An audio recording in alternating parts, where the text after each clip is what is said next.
Dota 2 fans, and welcome to your Star Series Season 12 qualifiers. We've got MeePwnd versus OREALY, and we are HeflaTV, powered by eBettle, your English coverage. I'm Morris, please, your resident Canadian Dota 2 caster. With me is Mike Loris. Mike, you got any forecast on this matchup?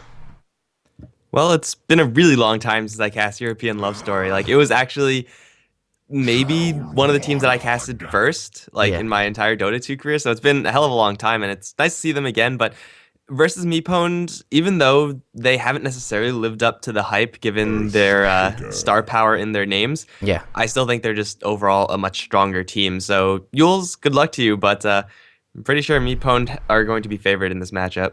Yeah, a little bit of a homecoming for you, so a little bit of a full circle story there. But yeah, as you mentioned, at least on paper, they seem to be a little bit outclassed. They will pick up the Troll Warlord first, certainly a strong hero to grab, can combo him up with a number of one positions there if he's not the one himself. We will see an interesting opening from MeePwnd. They're going to pick up the Earthshaker Drow 1-2. This is not really an opening that we see ever. If you're going to grab a Drow Ranger first, then you either have to get a Vengeful Spirit or Visage as your second hero. So clearly that's not what's going on. Earthshaker, fine with Drow Ranger, but Drow Ranger really is not a hero that you want to be picking this early, mostly because she's so easily countered. Already Troll Warlord is a decent hero versus Drow Ranger, and it's a very safe pick. Juggernaut, still in the pool, would also be decent. You got Slark, you got PA, all these heroes, anyone with a blink could just very easily shut down this Drow Ranger. So the odds of it being banned out if you grab Earthshaker +1 support is very slim. Not really sure if this is the best way to open, but we'll see if European Love Story can actually punish this Drow Ranger. It could be that she just gets a free pass. Yeah, generally you do like to sync up some physical damage with that Drow, as you mentioned. Venge was banned out, wisely so, by Yules or OREALY here. But yeah, either way, a little bit odd of a pickup, certainly so. It does seem like they were planning on grabbing up the Drow this game, as they banned out the IO as well as the Void. So two heroes that certainly can get in the face of Drow Ranger, and something she is not really willing to fight into. They're going to pick up the Dazzle here from Yules. Does synergize pretty well with the Troll, with that Fervor. If you have enough Fervor stacks up with some lifesteal, that Grave can be very impactful in a team fight, keeping him up. So interesting pickup there. Also, of course, the Weave, good against the physical damage output thus far of MeePwnd. Yeah, if you see the Drow Ranger on the enemy side, you could expect there's going to be a lot more physical damage output. And if there's not, then the Drow Ranger pick was, I guess, more so a mind game pick than anything else. Probably not worth the pick, but who knows. Weave versus the entire MeePwnd team is probably going to be the biggest factor moving forward. Of course, early on, you get a little bit more protection with Shallow Grave and stuff like that, but Shallow Grave is actually not that good versus Drow Ranger, since she will be able to just stick on you regardless of whether or not you'll die with those Frost Arrows. So it's a solid opening for European Love Story. It's a very safe opening for them, whereas for MeePwnd, well, they're going to have the Juggernaut banned out from them. Is Visage going to hit the bin? It seems like European Love Story, they're thinking about it. No, Invoker's going to be banned out. They're just giving the combo over to MeePwnd. I don't know if that's the right play. Yeah, Visage very strong early on, and certainly the Earthshaker Visage, nothing to shake a stick at in lane. Probably won't see a roaming Earthshaker if they do end up picking up the Visage, but either way, certainly is very strong with that precision aura active, as you've alluded to already. Probably see a range core in the mid. Something like a Puck may work pretty well here, especially up against the Dazzle for MeePwnd. But yeah, Juggernaut band, certainly a strong hero. Don't know that it's what exactly MeePwnd were looking to pick up with this Drow Earthshaker opening. They will ban out the Magnus themselves, so a little bit of team fight going to be denied up from Yules or OREALY, and of course another hero with the inclination to jump into the face of the enemy. So again, disabling that marksmanship, certainly denied from Yules. We'll see what direction they take this in. MeePwnd looking to find their fourth ban here. So maybe if they want to follow a similar line to the Magnus ban, they take out someone like a Brewmaster. Might not be like the best for the lanes for Yules, but it's again just a hero that will be right in the face of Drow Ranger. And it's bad when you have someone right in your face. It's potentially even worse when you just get cycloned and ignored, as you can't really do anything for your team at that point. MeePwnd, they're going to not pick up the Visage. So this is not really looking like a Drow Ranger lineup. Like, you think of picking up a Drow Ranger, you have the Vengeful Spirit, you have the Visage, you have, Viper, all your ranged heroes. Even though Witch Doctor is ranged, you'll get minor benefits from the aura. I don't think MeePwnd are going to really go all in on this Drow Ranger. Otherwise, it's a pretty easy Visage pick. Yeah, definitely so, and it doesn't seem like your most trademark kind of Drow Ranger draft. Witch Doctor ES, definitely a very nice combo. They can roam the Earthshaker now, keep the Witch Doctor in lane. They ban out the AA so that the Voodoo Restoration probably will be skilled up from the WD. He adds some physical damage, but as you mentioned, certainly isn't one of these perennial heroes to combo up with this Drow. He does have deceptively high base damage early on the Witch Doctor, so an early level or two in the Precision Aura will help him with zoning, but yeah, other than that, not the greatest combo thus far with the Drow. Just picking up some strong support duo is MeePwnd here, and perhaps they'll look to put a little bit more onus on the hands of their mid laner to make some space in this mid game. Pretty reasonable pick here for European Love Story, a hero that does synergize okay with the Troll Warlord, but really it's all about the physical damage for Yules, surprisingly more so than for MeePwnd. And Bristleback and Dazzle, they could put a lot of heat out very, very quickly. And, well, MeePwnd, they have many answers to this Bristleback in that they could stun him, ignore him, stun him, get to the front of him, and kill him. But still, Bristleback, generally a very hard to kill off hero, and a little bit more so when he has a Dazzle on his side. So European Love Story going for a lot of bulk, whereas for MeePwnd, going to go for a little bit more finesse. Drow Ranger and Wind Ranger. So that's going to be a treat to say every single time. But two heroes that are going to need answers as far as blink initiations and stuff like that. At the very least, crowd control. And that crowd control is currently lacking from Yules. They have like 0 good stuns, maybe bashing, down the line, poison touch for, not that much time at all. So yeah, European Love Story, they're going to need something like a Bat Rider or anyone with just a point-click stun. Yeah, as you mentioned, they really should be able to win the positioning battle from the side of MeePwnd, and it makes sense that they would ban things like the Void IO and the Magnus in order to do so. So they are going to have the Wind Run as well as the Fissure blocks and the Cask, the Gust, things like that to be able to maneuver around in these fights. I do worry a little bit for their ability to output a lot of damage, especially up against this Bristle with the Drow.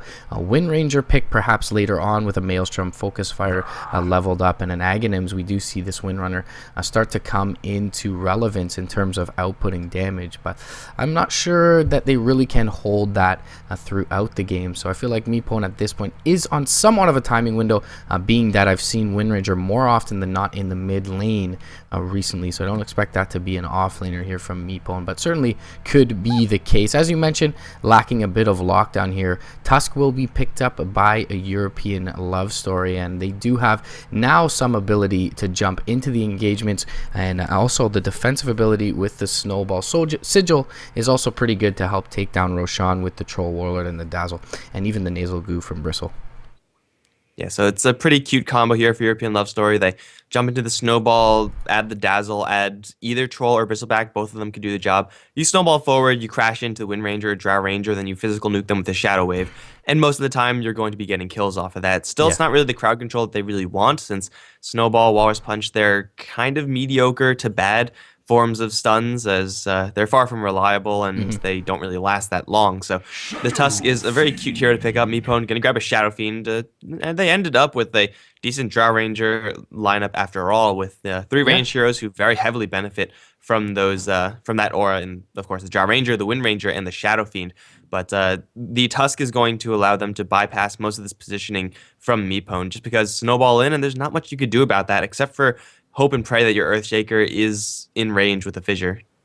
Yeah, and I mean, some small part of me feels as if European Love Story really don't have to build BKB on their cores in this one. They'll still be susceptible to things like the Requiem and, of course, all the disables offered from the Wind Ranger, Earthshaker, and the Witch Doctor. But most of their damage output is going to be physical in this one, aside from, let's say, the first 12 to 15 minute mark. The raises will be nice, as well as that power shot. But either way, they really have gone heavily towards this physical damage draft, as you mentioned. And with the Dazzle and the BB, I don't know if it will be enough for them to overtake this side of Yules, but either way, they're going to pick up the 5th pick, Warlock. What are your thoughts on that? Well, maybe they've been watching Dak a little bit. It was just picked up in Navi, and they just lost, so I'm sure they got Warlock on the mind. That being said, it's going to have reasonable lane matchups wherever he goes, so that's kind of nice for him. I think it's, as devastating as the rocks are, it's most likely going to be the upheaval that really steals the show for the Warlock, if anything at all. Just because, again, MeePwnd, their entire lineup is based around finesse. When you have 3 range heroes and a Drow Ranger, you need to be moving around, you need to be kiting.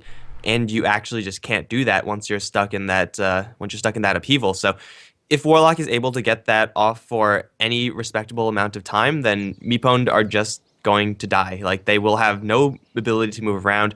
They will be stuck, and then at that point, Troll Warlord and Bristleback on top of you, and all their physical damage. Yeah, it's going to be lights out for them. So it's a reasonable pickup, but of course that is not going to happen all the time. There are long range disables on the MeePwnd side. Yeah, the upheaval certainly can be very influential in this one, and we did mention that MeePwnd does rely heavily on their ability to position around in these team fights, especially keep heroes like the Bristle and the Troll Warlord out of your grill. But either way, they do have that snowball to jump in as well, so things are going to be a little bit dicey in these team fights. I feel like it'll come down to a matter of execution in this one.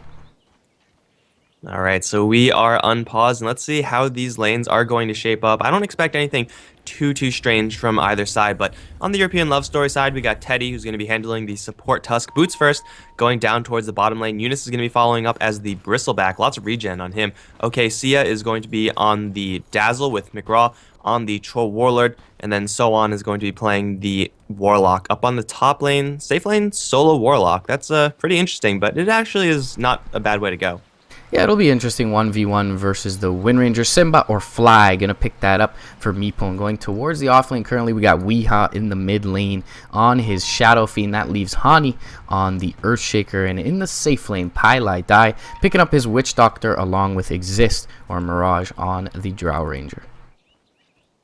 All right, so yeah, the lane's looking to be pretty normal, all things considered. It is kind of refreshing to see a Wind Ranger go towards the offlane instead of solo mid, but when you have a Shadow Fiend, I'm pretty sure the Wind Ranger just goes that offlane, and then she's kind of happy with that, especially versus the Warlock. That matchup is going to be remarkably even, actually. Wind Ranger will probably have a lot more kill potential, but having to deal with the occasional Fatal Bond harassment and the Shadow Word, both the healing and the damage aspect, Simba is going to be drawing even, supposedly, up on the top lane, and that should be fine for either side. Really, the Warlock wants to have as easy a time as possible. He doesn't really want confrontation.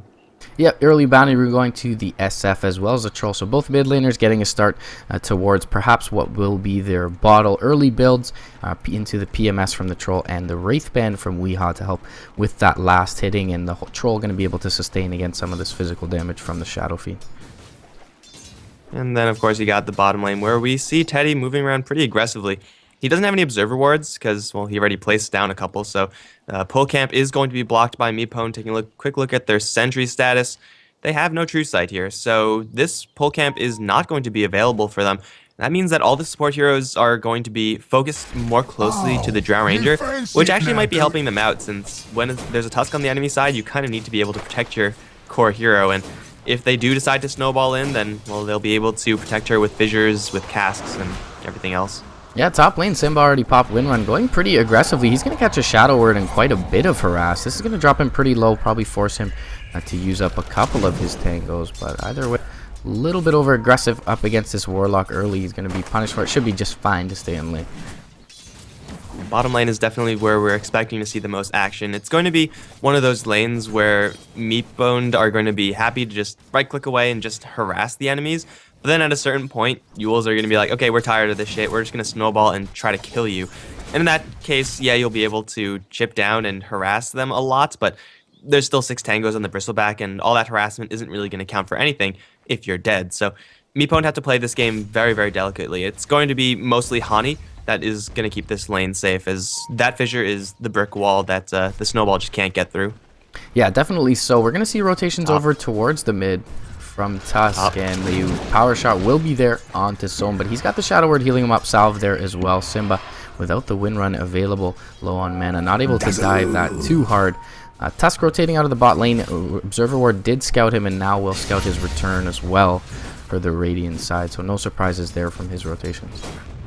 Yeah, because you're fighting up against a Warlock who, does have that Shadow Word, has also quite a bit of regeneration, or had quite a bit of regeneration. If you don't kill him off, your harassment is not going to stick. So all of a sudden, Simba is out of mana, and his health situation is not that great either because he doesn't have any more regen. So the top lane is going to be drawing relatively even, but Warlock, because he may be at a disadvantage in right-click damage. He isn't going to have the best time right-clicking, but he won't have to worry about harassment too much. We see a little bit of a goose chase here. Yeah. Pilot died chasing Teddy all the way through the mid lane. And, well, you're not going to catch up to a Tusk with boots. Yeah, and he ends up with a regen. What a nice little find going the way of the Tusk. He's going to rotate around towards the mid. 2 Rays is going to be caught by McGraw here from the troll, but he'll be able to bottle up. He'll be just fine in that mid lane. Wee has already picked up his bottle as well. No runes for either mid laners, though, available. All right, so far, not much action happening at all. And I was talking a lot about this kill potential on the bottom lane for the Yule's side. The kill potential pretty much drops down to 0 when this Tusk isn't here. As far as closing in on this Jar Ranger, you're not going to be able to do it through Gust. And if you are somehow able to do it, then by that time there will be TP supports and Jar Ranger will be very close to her tower because it'll take so long. So they really need this Tusk down this bottom lane if they're actually going to kill the Jar Ranger, and they need the Tusk down here in order to slow her down as well, because with her base damage, she'll be able to CS from a very, very safe distance. Yeah, Simba going to disrupt the double pull that was being attempted by the Tusk, so that'll help drag his lane back a little bit. But either way, yeah, Tusk hasn't been too effective thus far. He does find his level 2 here, so we'll be able to throw those shards out in addition to the snowball. But either way, hasn't been able to get much done. Sitting on level 2 currently is only above Hani's Earthshaker. And Weehaw just going to sit in the lane, find a few more last hits after the bounty rune is bottled up here by McGraw. Yeah, these supports from MeePwnd playing a very hands-off role. It's not like they could really help out significantly in any of these lanes. Like, you're not going to dual lane mid with a Shadow Fiend, or at least not fully. And top lane, the Warlock Wind Ranger matchup is drawing even. Bottom lane, they're doing what they can with their ranged heroes, but really they're not needed there either. So, yeah, they should be just looking up to stack up and, try to get some camps for Wee to clear out later. But for right now, neither side's supports are really doing anything. So support's not going to be rotating a huge amount, and when you pick a Tusk and he's not rotating, that kind of does hurt your draft. He's such a powerful hero once he hits that level 2 mark that if you're not doing anything with him, you could pick up anyone else and they'll be doing the exact same thing. Yeah, definitely so, and as well, because they opted for that aggressive tri-lane, the support's not able to really rotate back into the jungle and find some farm via the creeps. So Teddy has rotated around the map quite a bit at this point and is only sitting at his level 2, so hampering their ability to farm a little bit. They have found quite a few last hits on their Eunice Bristleback thus far, so he hasn't been contested, so not a total loss, but certainly in the support starving a bit at this point for Yules. Yeah, Mirage struggling a little bit versus this Bristleback, but as he gets more levels, especially that level 6, the CS is just going to be flowing once he hits that point. So Eunice is having a nice time for now, but I don't really think that's going to be remaining the case, since, once the Dry Ranger actually hits level 6, her ability to solo kill the Bristleback is actually there, mostly because, well, she'll be dealing a truckload of damage, but also the Bristleback is going to be only level 4, maybe level 5 at that point, and, Dazzle will be there to help, but can't really help when there's an Earthshaker there to kind of counterbalance that. So bottom lane is going to get really delicate really quickly. It's not going to happen just yet, but I think MeePwnd are perfectly okay with playing this entire game very slowly. When you have a Shadow Fiend and when you have a Drow Ranger in general in your draft, you're okay with taking a slow game. Yeah, Weehaw already farmed up a double stack there, and he gave Pilot Eye some space in the mid lane to find his level 3. This bounty rune going to bring him about to half of level 3 as well. So he's looking pretty good on the Witch Doctor. Weehaw sitting at the top of the CS board currently with 45, going to be able to retreat to that jungle and give Pilot Eye a bit of space. And as long as he positions well, there really shouldn't be too much kill potential from McGraw unless his Whirling Axes land. Right now, all the ranged heroes on MeePwnd going to be getting a pretty cool 24 extra damage, and Wind Ranger, actually, she's not doing that hot versus the Warlock. With a threat of level 6 now, Simba has to play this lane a little bit more cautiously. Wind Run is going to keep her safe most of the time, but if she gets caught in the Ice Shards into a snowball, then it could all be over for this Wind Ranger, base damage advantage or not. So on has pretty much all he needs to get going in this lane. And if someone's softer, someone a little bit more easy to kill, like this Witch Doctor, moves up to the top lane, then I'm pretty sure he will not hesitate at all to drop the rock. Yeah, definitely so. It would probably be worth the kill. They're opting for the Focus Fire at level 6, so perhaps they will look to accelerate the push a little bit here from MeePwnd with that marksmanship up as well. So it'll be interesting to see if they ball up here. But currently they are finding fire mostly across the map. And top lane, the rock is going to be dropped.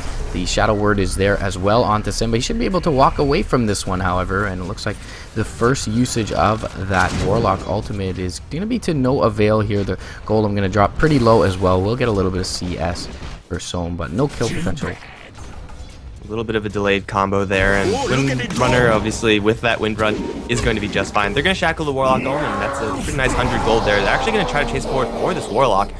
The Focus Fire is active, but there's not quite enough mana on this Wind Ranger, so gotta let that kill go. The Warlock's going to live for a little while longer. Still, no first blood. It's actually kind of surprising given these two teams they're in their drafts. You would expect a couple of kills by now, but still just absolutely nothing. Both teams just farming it up, and really just surprising that this Tusk hasn't really made any super aggressive plays with that snowball combo that I was mentioning earlier.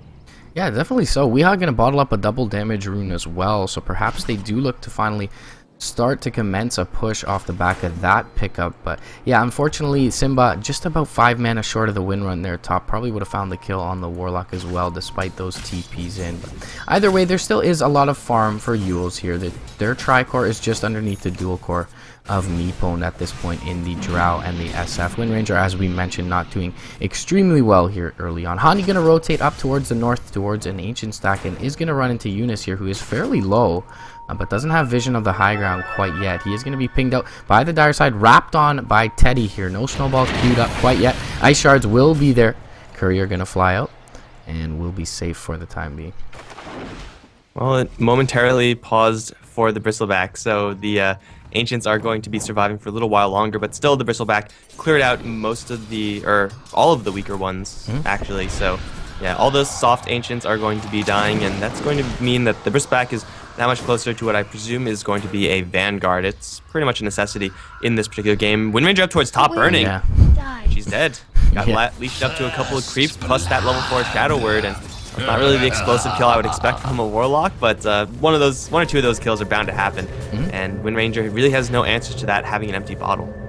Yeah, unfortunately, Simba not able to really sustain up against all that harass, and stayed in lane for a moment there, and then realized how much damage he was actually taking, but little too late. Bottom lane, they will commence a push just with Exist and Pylai die here onto this tier 1. Glyph is available for the dire side, so don't feel like the tower will be dropping here, but they do quite a substantial amount of damage to it, so that's something at least in the way of a start for structural damage for MeePwnd. They will pick up presumably the Eul's Scepter for Weehaw, so Eul's Blink build probably incoming here. What are your thoughts on this?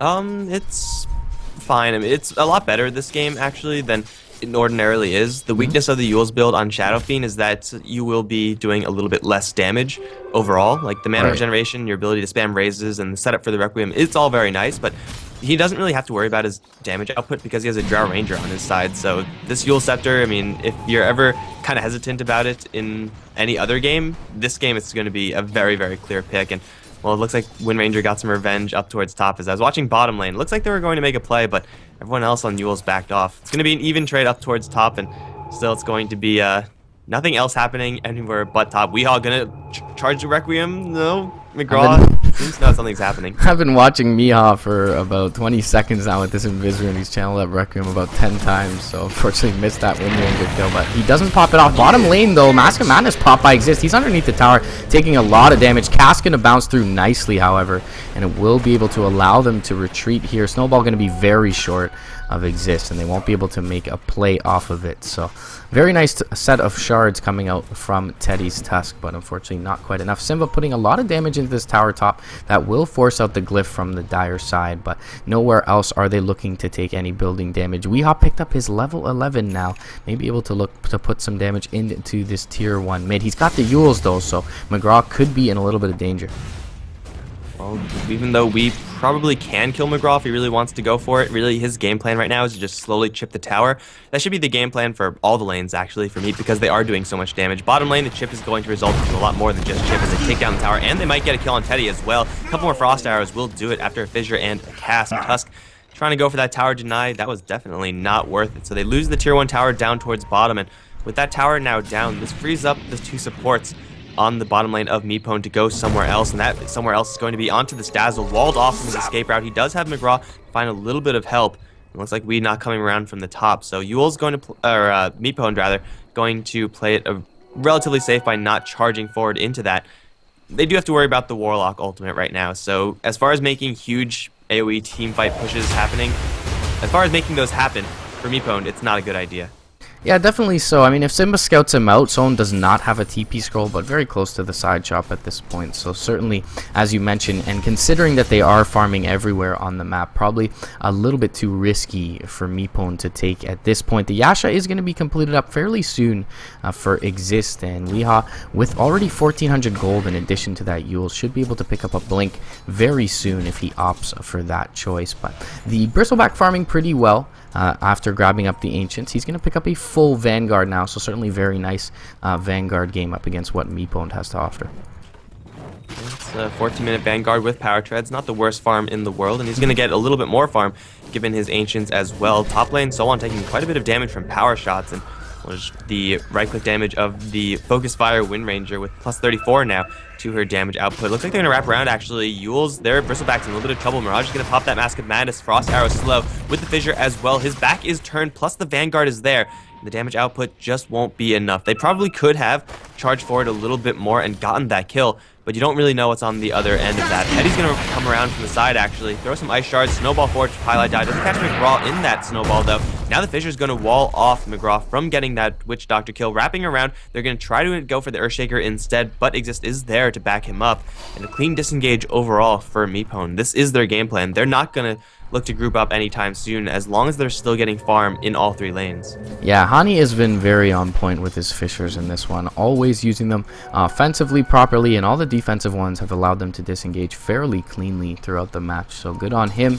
Certainly the Warlock's still free farming for Sohn with his Midas Sab active here. He should be able to pick up his level 11, not level 2 rock. Gonna be very nice, but double damage Simba is gonna be here. He's not gonna land the Shackle, however, and won't be able kill him off because of that. But level 11 also going to be eclipsed here by the Wind Ranger, and certainly the farm war is being won by MeePwnd. 4k lead generated for them in the way of net worth, and 3k in the way of experience.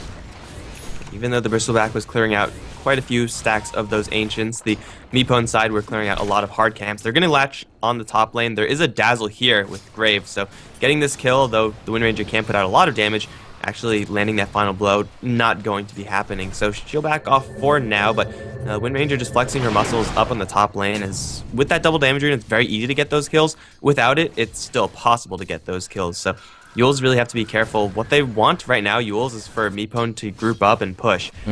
Just so that they could use their Warlock ultimate, but it's clearly not going to be happening. Still, all three of the cores are just staying in their respective lanes. I guess, exception being Wii, who's off in the jungle, giving Pylai Die a little bit of free space over in the mid lane, but either way, it's going to be MeePwnd still just getting further and further ahead with each passing moment. Yules, they have to change something up. I don't feel like the status quo really benefits them substantially. Yeah, certainly so, especially considering the start Teddy had. He's not even level 5. We'll pick it up momentarily here in the mid lane, but Tusk is, as you mentioned, there's so many other supports that can do all that he does and more in terms of utility, and when he doesn't have a start like this and begins to snowball into a little bit of a semi-carry, he's not going to be able to do much. Shackle, Focus Fire will be there onto Sohn. He will be healed up, however, by the Dazzle, and should be just fine. Still have the Rock available, but only Hani behind Simba.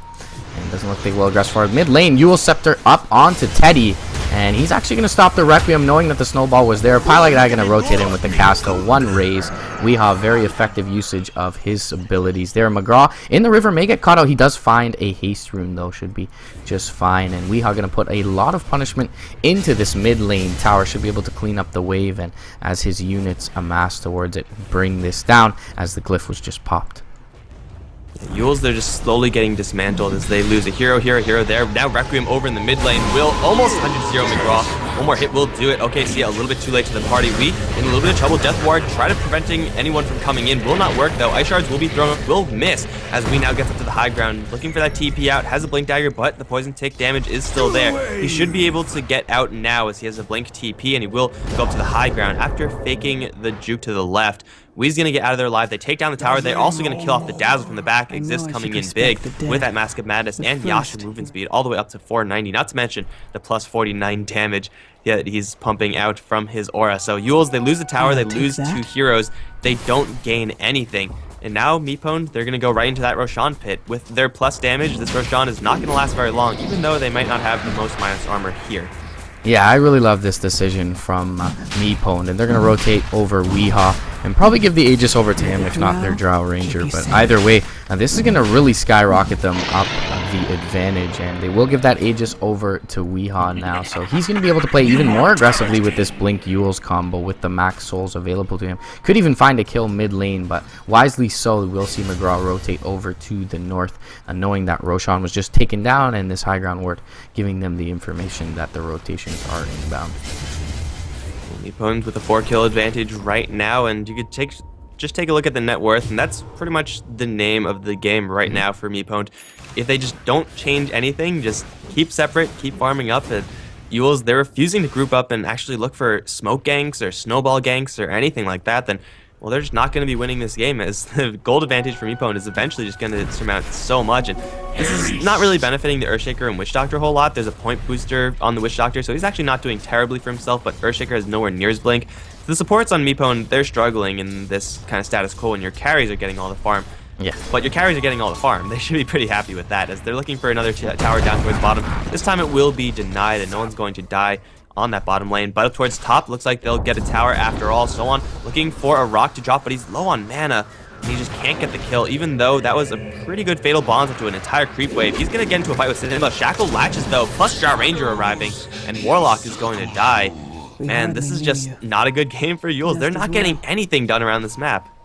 Yeah, definitely. So nice rotation in from Exist as well, and really, yeah, I mean, you feel like sometimes you feed over some of these less worth heroes like your Tusk, and you are able to find farm elsewhere, but with a one position or a safe lane solo at least, like a Warlock, you're really not too worried about that. I mean, he does have the rock, but as you mentioned, MeePwnd really splitting up the map, not looking to group up too much, and they really aren't susceptible to a big rock coming out from the side of Yules. So a lot of good movement coming out from MeePwnd, and they're being very diligent about not grouping up and leaving themselves vulnerable.